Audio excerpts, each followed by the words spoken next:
Yan o, malinaw ba? May na-receive na tayong sulat galing sa Social Security Administration. Isa lang ibig sabihin yan. Sa wakas, meron na tayong Social Security number. Yan. Actually, dumating siya few days ago sa address ng kapatid ko sa Tennessee. Tapos, pinadala niya via UPS, na-receive ko kahapon. So, ngayon ko lang na-share sa inyo sa vlog kasi medyo naging busy tayo kahapon. At, yon, sa wakas, meron na tayong Social Security number. So, isa sa mga unang ginawa ko is, yun nga, nagpasalamat tayo of course kay Utol sa Tennessee. Dahil lagi nating ginagamit yung address niya whenever may kailangan tayong ipadala. Yun yung time kasi na wala pa kaming address talaga dito kasi recently lang namin inano tong bahay, di ba? Hindi naman agad kami makakapag-supply ng address kung saan kami nag-a-apply kasi pag nagbigay kami ng address dun sa existing naming pinag-i-stay, baka wala na kami by that time ipadala yon, and medyo hassle yon. So yun, thank you sa utol ko, Mark, Mickey. Si Mickey, yung kanyang asawa, siya ang pumunta sa UPS para ipamail yung Social Security natin. So ang unang-una kong ginawa na kinausap ko si Utol, nagpadala agad siya ng referral link sa Discovery para mag-apply ako ng credit card kasi sabi niya sa mga beginners dito sa US, yung mga nagsisimula pa lang na wala pang credit history, maganda yung chance na ma-approve tayo ng credit card doon sa Discovery. Yan. Po-post ko sa screen yung itsura ng Discovery. Yan.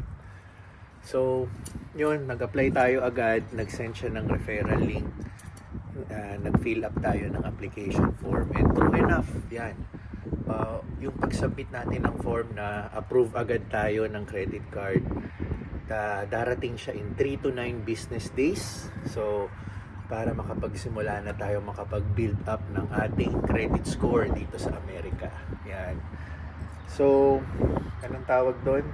Bukod sa pag-refer sa akin ni Utol, makakatanggap yata siya ng $100 credit doon sa credit card niya.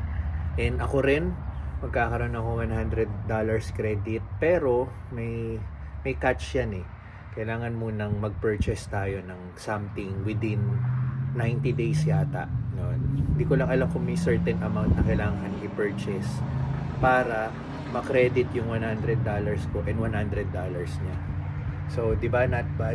Ayun. So, anyway, yun. Magandang tip to sa mga pupunta rito sa US at yung mga baguhan na gustong magkaroon ng credit card. At, syempre, kailangan mo nga ng Social Security number. Yun yung catch din doon. Tapos, nakita ko rin doon sa sulat na approve tayo, binigyan tayo ng $500 credit limit.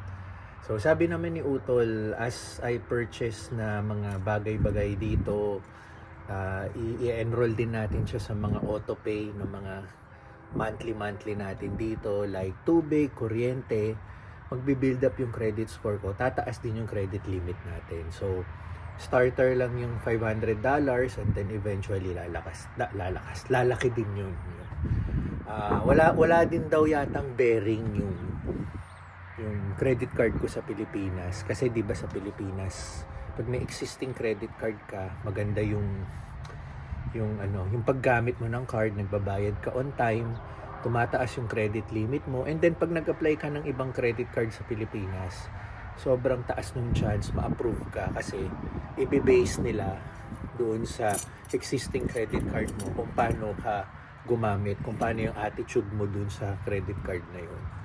Pero yung credit card ko doon, walang bearing dito. Kumbaga hindi nila i-consider na para mapaganda yung credit score or credit limit ko rito. So, in short, start from scratch tayo dito. Start from scratch tayo mag-create ng credit score natin. So wala pa akong masyadong idea sa pasikot-sikot about sa rules ng credit score. Basta binibase ko lang din sa mga sinasabi ng mga taga rito na kaibigan natin, mga kamag-anak natin. Yan yung kapatid ko. So magandang simula. So kung meron po kayong ma-share about sa pag-handle ng credit score, paano mapataas yung credit limit natin, ano yung tamang sistema, yan, paki-comment na lang po. Ayan. So, yan, naririnig natin yung train. Dito kasi, may train dito hindi lang natatanaw dito sa view ko. Somewhere dyan. Pero doon sa work ni Teens, pag naglakad ka pa doon, makikita mo yung train. Pero yan, naririnig nyo, di ba? Yan. Siya nga pala, Sunday ngayon, sarado yung DMV. Yan lang yung DMV sa harap natin. Yan, isa pa yan. Dahil may social security number na tayo, magsisimula na rin akong mag-review sa driving dito sa US, yung written and actual exam. Though, yan, nakakapag-drive naman talaga tayo dito, hindi pa tayo ganun kabihasa, kaya bawat extra careful pa rin tayo sa pagmamaneho. Pero yun, kailangan ko pa rin mag-review, kailangan kong matutunan pa lahat ano pa yung mga ibang rules na kailangan natin malaman dito sa pagdadrive dito, lalo na dito sa Illinois. Alam ko per state iba-iba rin yung mga rules, iba-iba rin yung mga requirements. So iba-iba rin yung kailangan mong i-review base sa ibibigay nilang exam. So yun, na-unlock na isa-isa ng social security number na na-provide sa akin yung mga future pa natin gagawin. And then yun, eventually pwede na rin tayo mag-apply ng trabaho, either part-time or full-time. So susunod-sunod rin natin yan. Let's go with the flow, step by step tayo.